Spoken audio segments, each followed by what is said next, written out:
guys, meron tayo yun, white to move and win na endgame puzzle.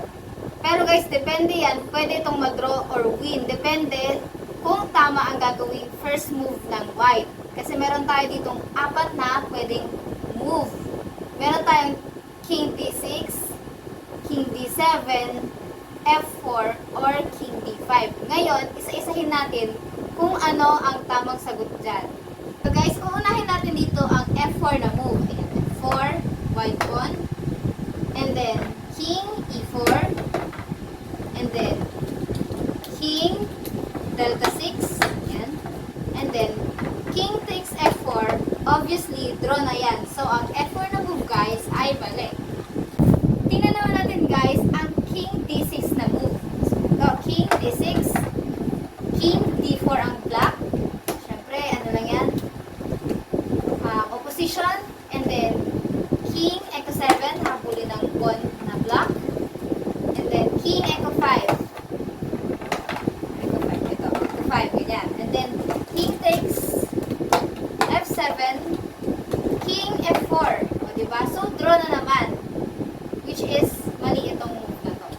Okay guys, dito naman tayo sa King Delta 6 na variation. So, ay King Delta 5 pala.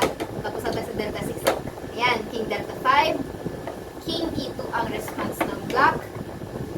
And then, F4. King takes F2. F5. And then, King goes 3. King Echo 5. King F3. King F6. King F4. King takes F7. King takes F5. Draw ulit. So, ito na nga guys. Hindi F4, hindi King D6, o King D5 yung sagot dito sa puzzle na to guys. Kundi King Delta 7. And then, ang response ng black dyan ay dalawa. Pwede siyang mag-king move or mag-pawn move F5. So, tingnan muna natin guys yung F5 na move. Ayan, F5. And then, King Echo 6. Atakihin yung pawn. And then, F4. And then, kahit mag-King Echo 5 or King F5, wala na rin guys. Kasi, makukuha na tong pawn na to. Tapos, makakapag-promote na. So, talo na. So guys, balik ulit natin yung king sa King C6, original position, and try natin yung isa pang variation ng King D7 natin na king move. Ito. Dahil opposition yan guys, kasi patatan yung king. So, ang response ng black dito ay King D4. And then, King Delta 6 yung white.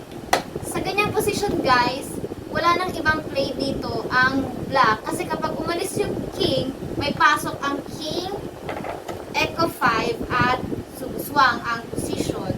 So, kapag naman nag-pawn move siya, F5 ulit, ganun ulit. Same story ulit ang mangyari. F5, King E6 attack, and then King, and then F4, F4 yung pawn, and then King F5, wala na. Parang kagaya ng nangyari kanina, yung una kong pinakita. So guys, thank you for watching. Sana na-enjoy nyo tong puzzle na to, and follow na rin para sa more videos pa natin. Thank you.